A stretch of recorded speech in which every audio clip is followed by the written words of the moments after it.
And to labor matters, state chapters of and affiliate unions of the Nigeria Labour Congress are already gearing up for possible declaration of a nationwide strike. And this follows the expiration of a 21-day ultimatum given to Nigeria's federal government to provide palliatives to cushion the pains associated with the recent removal of subsidy on petrol.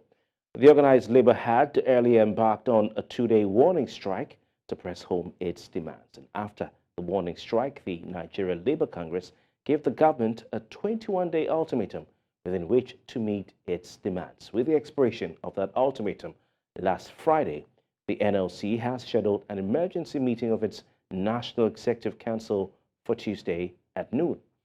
Well, joining us to look at this development, we have Peter Esele, who is a former president of Nigeria's Trade Union Congress. Peter, thank you very much for your time.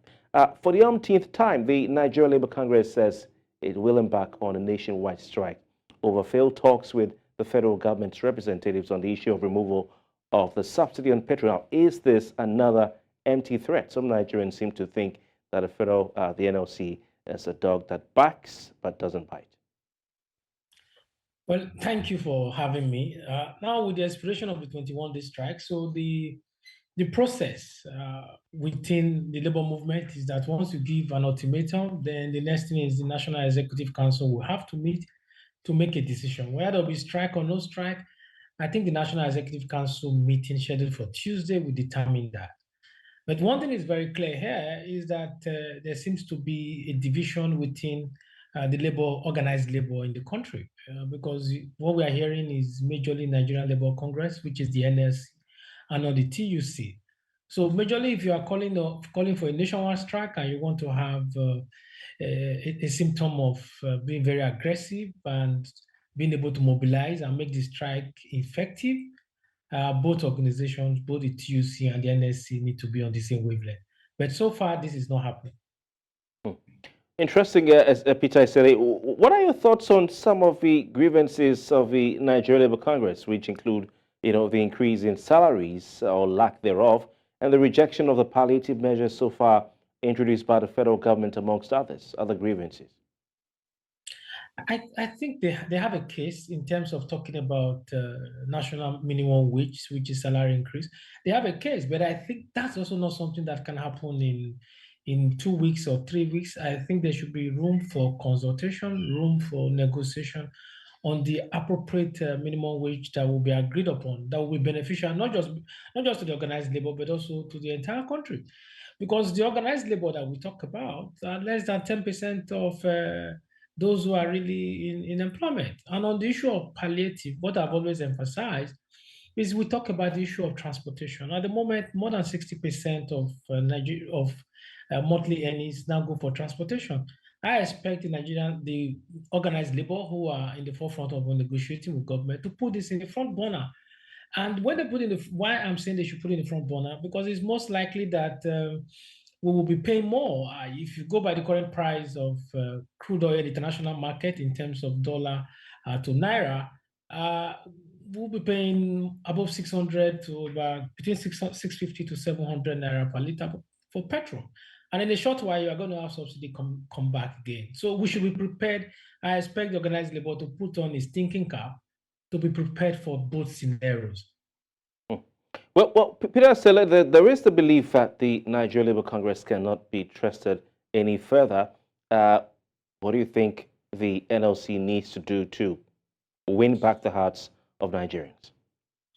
I think it's very unfortunate for Nigerians to feel that way, and it has to come about because most times when you call strike is more like we used to say strike is a nuclear option.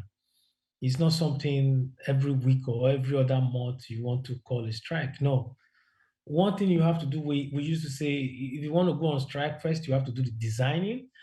You design the strike, you decide what will work, what may not work. Then you go into the public and frame the narrative so that Nigerians will be aware that, okay, this is why we intend to call the strike. And when you frame the narrative, you now go back again to educate the people about what you want. And then you also have to give an alternative policy. It's not for you to say, oh, government, we don't agree with you on this. It's either this way or no way. Meanwhile, the think tank, which is every organization, when I was TUC president or Pengasin president, we have our research department. Meanwhile, the research department must also come up with their own policy initiative to win the hearts and mind of Nigerians. Because to say you want to call a nationwide strike, you must be able to win the hearts and minds of Nigerians so that everybody will come out and support you, just like we had in 2012. Hmm. Do you remember some of the good work that your research department, I think, included the late Chika Onigbo did leading Yes. up to the PIA? We need to talk about that sometime soon. But what are the options apart from, industrial action in the advent that the federal government does not meet the demands of labor? What other options exist for the NLC apart from the strike option? I think what I would have advised, I would strike option would have been the very last. Nigerians are not aware yet. Nigerians, we know things are very tough. Initially, why this government were able to go ahead and increase the pump price by over 200 or 300% was because the government was able to have Nigerians buy into it. So what Labour need to do is to come out first, come out and educate Nigerians and say, hey, this is the challenge we are facing. This is what government have not done. First, government said subsidy is a fraud. Yes, if government says it's a fraud, we will ask the government how many people have been arrested, how many people have been prosecuted. So Labour need to do that. And then when government is not living up to that expectation, then you now call for protest. You call for mobilization. Mobilization is not just organized labor. Because organized labor, I keep emphasizing it, it's about 10% of the workforce. So you now have to frame that dialogue, or after framing, then you go onto the streets, and then people will join you willingly. I'm happy you made reference to Chikanogbu. Chikanogbu was those in the kitchen cabinet in our days, and Chika's restaurant was doing all the research across the globe, and it goes into the media houses to also let people know where we are going. So the organized labor have not done that yet.